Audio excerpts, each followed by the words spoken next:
Et salut à toi, cher cultivateur, bienvenue sur la chaîne Culture Coco, une chaîne principalement dédiée aux débutants où tu vas pouvoir retrouver un certain nombre d'informations autour de la culture en intérieur. Et je regroupe un maximum d'informations pour que tu puisses avoir toutes les armes pour exploser les scores, tout simplement, et avoir un résultat à la hauteur de tes efforts. Alors aujourd'hui, je vais te parler d'une de mes expériences, je vais rentrer un petit peu plus dans le détail pour comprendre ce que j'ai fait, ce que j'ai mal fait ou ce que je n'ai pas fait. Je vais t'expliquer comment j'ai ruiné une culture entière. Ça m'a coûté extrêmement cher, ça m'a pris beaucoup d'énergie, un petit peu dégoûté aussi. Tu sais que la pire chose quand on lance une culture en intérieur, c'est de ne pas la terminer. Donc je te conseille de suivre cette vidéo jusqu'au bout, parce que je t'assure que si tu rencontres le problème que j'ai eu et que tu n'aies pas pris le temps de t'informer, tu vas le regretter. Si tu aimes le contenu de cette chaîne et que tu apprécies la vidéo, n'hésite pas à t'abonner et à mettre un like. Donc j'ai complètement ruiné ma culture, franchement c'était horrible.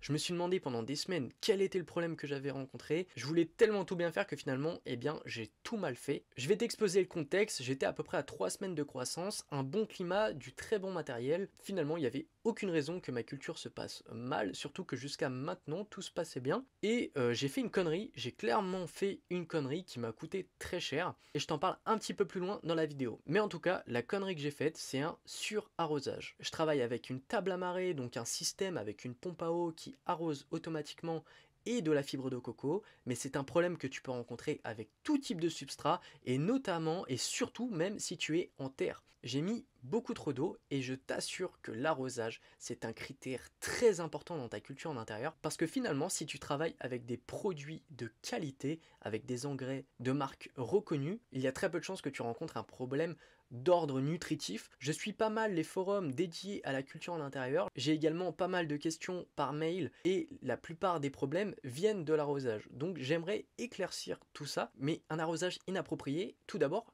qu'est-ce que c'est? Eh bien ça va dépendre du substrat que tu utilises. La plupart des cultivateurs débutants vont commencer avec la terre, c'est le premier substrat dans les cultures qu'on va retrouver, la fibre de coco et les billes d'argile. C'est les trois substrats qu'on va retrouver en grande majorité dans les jardins en intérieur. Ces trois substrats ont différentes propriétés. Les propriétés de la terre, ses particularités, c'est une vie microbienne riche. Vous allez avoir un écosystème qui va se créer dans votre terre et qui va être très important pour votre plante, puisque c'est ça qui va conditionner l'équilibre et l'assimilation des nutriments. Ensuite, on a la fibre de coco qui a des propriétés antifongiques et antibactériennes naturelles et une rétention d'eau très élevée. Et on a les billes d'argile qui sont poreuses, ça veut dire que les nutriments ne rentrent pas dans les billes d'argile, ils coulent et sont directement assimilables par les racines. Elles sont légères, aérées et stables. Tu dois savoir que l'oxygénation des racines est un facteur très important dans la réussite de ta culture en intérieur. Et le drainage, c'est la capacité finalement à ce que l'eau puisse s'écouler du pot. Plus l'eau s'écoule facilement, plus on a un bon drainage. Et en général, quand on a un bon drainage, ça veut dire que le substrat est bien aéré, que l'eau peut passer facilement et donc l'air aussi. Et je vais mettre une petite note sur 10 par rapport au drainage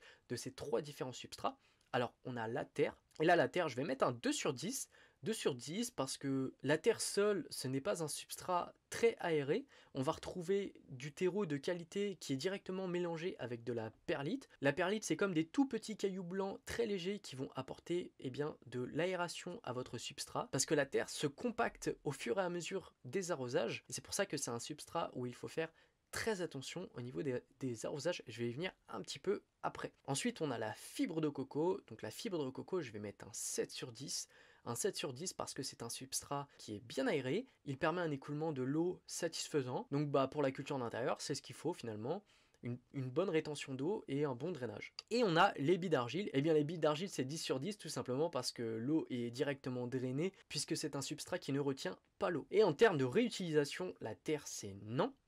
On ne peut pas réutiliser la terre parce qu'elle devient trop compacte, et étant donné qu'il y a tout un écosystème et une vie à l'intérieur, il vaut mieux à chaque nouvelle culture repartir sur un terreau tout neuf.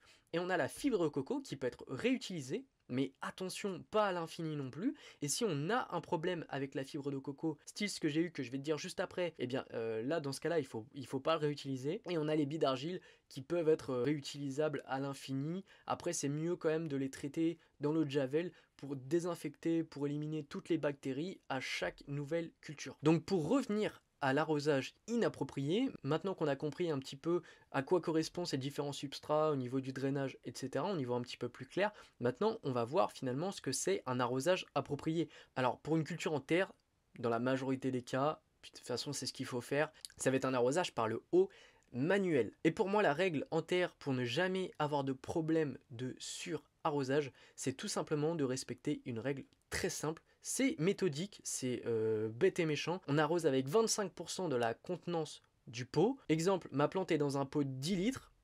Eh bien, j'arrose avec 25%, soit 2,5 litres. Donc, je vais ajouter 2,5 litres à chaque arrosage. Maintenant, pour savoir quand j'arrose, eh bien, je sous-pèse le pot. C'est-à-dire que je le prends par la main, je le pèse, et par rapport au feeling que j'ai, si le pot est léger, ça signifie qu'il n'y a plus d'eau à l'intérieur. Donc là, je vais pouvoir arroser. Par contre, si je prends le pot et que c'est encore lourd, ça veut dire qu'il y a encore de l'eau à l'intérieur, donc je ne vais pas arroser. On arrose quand c'est sec, et on alterne période d'humidité, période d'arrosage et période de sécheresse. C'est le meilleur moyen, c'est le plus simple et ça nous évite beaucoup de tracas. Avec la fibre de coco, on peut avoir un arrosage un petit peu plus soutenu parce que c'est un substrat qui est bien aéré, mais il ne faut pas abuser non plus parce que la fibre de coco, ça a une rétention d'eau très élevée. Finalement, en fibre de coco, on peut soutenir les arrosages si on utilise par exemple un système hydroponique style table à marée. Là, on va pouvoir faire un arrosage par jour, mais la fibre de coco peut être également arrosée comme la terre. On peut alterner les périodes d'humidité et d'arrosage avec les périodes de sécheresse, etc. Par contre, il ne faut pas attendre que le substrat soit complètement sec, il ne faut pas attendre que le pot soit hyper léger avant d'arroser. Si le pot est un petit peu léger par rapport à quand tu arroses normalement, eh bien là, tu peux arroser à nouveau. Et l'arrosage, tu dois le faire en début de journée. Et enfin, pour les billes d'argile, eh bien là, on a un arrosage très soutenu. Comme j'ai dit juste avant, c'est un substrat qui ne retient pas l'eau, donc finalement il faut faire plusieurs arrosages par jour. Pour ceux qui cultivent en terre, eh bien dans 99% des cas, ça va être un arrosage manuel, puisqu'il n'y a aucun intérêt d'utiliser un système hydroponique en terre, étant donné sa faible capacité de drainage. La chaîne s'appelle Culture Coco, la fibre de coco, moi je l'estime entre la culture en terre et la culture hydroponique. C'est pour ça que je la propose aux débutants, parce que en fait on va avoir un petit peu le meilleur des deux mondes. On a quelques inconvénients qui sont aussi à la fois des avantages, comme sa rétention d'eau élevée, qui peut du coup être un inconvénient quand la fibre de coco est mal utilisée, comme dans mon cas. Et en même temps, on reste un petit peu dans le même délire que la terre, garder les mêmes habitudes et avoir des meilleurs résultats. En plus de ça, la coco peut facilement être utilisée avec un système style table à marée, donc c'est quand même plutôt cool d'avoir un arrosage automatique. Et les billes d'argile qui m'ont demandé quand même un arrosage plus soutenu, plus exigeant, et qui va quand même beaucoup moins pardonner les erreurs, donc un petit peu à proscrire pour une première culture. Maintenant qu'on y voit un petit peu plus clair là sur les différents substrats, eh bien qu'est-ce qui nous empêche de mélanger une partie des billes d'argile pour profiter des propriétés des billes d'argile en combinaison avec la coco. Et c'est pareil avec la terre. Alors le mélange terre-billes d'argile, pour le coup, il est un peu moins pertinent, puisque les terreaux de qualité sont déjà vendus avec de la perlite, et moi perso je vois les billes d'argile plus comme un support qu'un moyen d'aérer la terre. D'ailleurs je lis souvent des cultivateurs qui mettent des billes d'argile au fond de leur pot en terre. Honnêtement je ne vois pas l'intérêt, puisque de base si le substrat il est mal aéré, même si l'eau peut s'écouler plus facilement au fond, ça ne change pas grand chose. Après si tu cultives avec des coupelles, il faut forcément les vider pour éviter qu'il y ait de l'eau stagnante. Donc voilà, extrême prudence avec les arrosages, surtout en terre. Maintenant je vais t'expliquer comment j'ai ruiné totalement ma culture.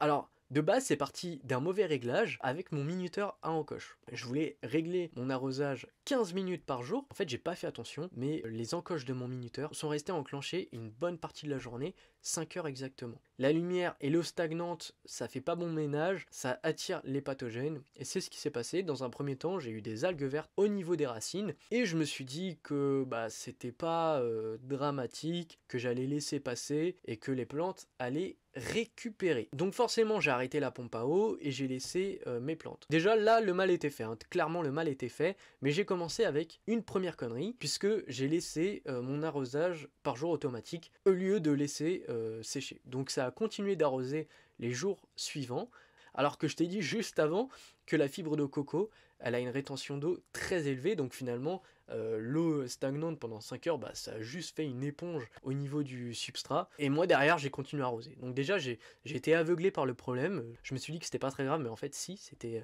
assez grave. Et au fur et à mesure des jours, eh bien, les plantes elles ont commencé à jaunir. Et erreur de débutant complet, eh bien je me suis dit que c'était un surengraissage.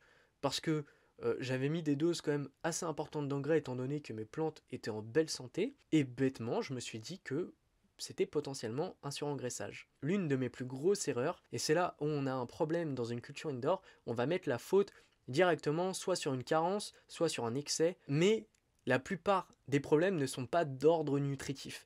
Finalement, avec une bonne marque d'engrais, on n'a pas de problème nutritif.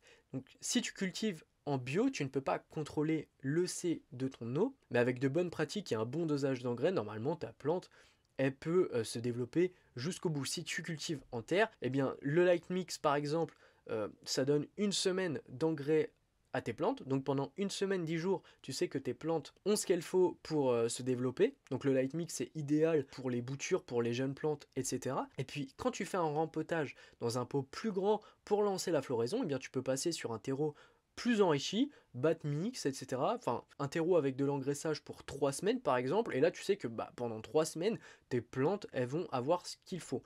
Donc tu peux ensuite ajouter de l'engrais, mais bon, tu comprends que si on fait les choses bien, au niveau nutritif, normalement la plante, elle a quand même ce dont elle a besoin. Après, c'est toujours possible d'obtenir des carences en bio. J'insiste en bio parce qu'en minéral, il y a beaucoup moins de chances, mais en bio, voilà, tu peux avoir des carences, par exemple d'azote, etc., au bout d'un certain nombre de jours en floraison, mais c'est pas ça qui va ruiner ta récolte. Tu vas peut-être avoir une plante qui va un petit peu moins grandir, etc., mais c'est pas ça qui va tout détruire. Du coup, c'est là mon erreur finalement, c'est d'avoir pensé à un autre problème sans me concentrer sur la connerie qui s'était passée juste avant, d'avoir laissé la pompe à eau tourner pendant 5 heures. Donc je me suis entêté à me dire que c'était un surengraissage. Donc qu'est-ce que j'ai fait? J'ai arrosé directement à l'eau du robinet sans régler le pH, rien, pour enlever tous les excès de sels minéraux. Alors là, troisième connerie considérable, puisqu'il ne faut jamais rincer à l'eau claire quand on cultive en fibre de coco, puisque la fibre de coco est inerte, elle est dénuée de nutriments. Alors si on enlève tout, eh bien la plante n'a plus rien. Donc il vaut mieux rincer avec au moins un quart de la dose